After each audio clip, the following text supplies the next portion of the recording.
Младите македонски борци под раководство на селекторот Лјуис Имвранези и тренерот Давор Тасев 20 дена се подготвува во прекрасниот амбиент на спортско-туристичкиот центар Маврово. На подготовките присуствува 18 млади борци, кадети и јуниори до 21 година, кои во месец октомври ги очекуваат тешки меѓународни искушенија. Кадетите треба да настапат на Европското првенство во Полска, а јуниорите на Европското првенство што ќе се одржи во Скопје, Македонија. Подготовките беа мощни и успешни, борачите дисциплинирано ги извршуваа поставените задачи и се подготвени во таков стил и да продолжат.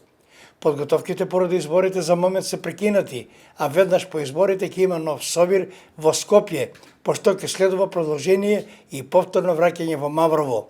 На подготовките во Маврово за место во македонскиот дрес конкурираат и тројца штипјани, членови на боречкиот клуб Балканец и тоа Стефан Штериов, Ненад Панов и Серхан Шекиров, изјави Давор Тасев по враќањето во Штип.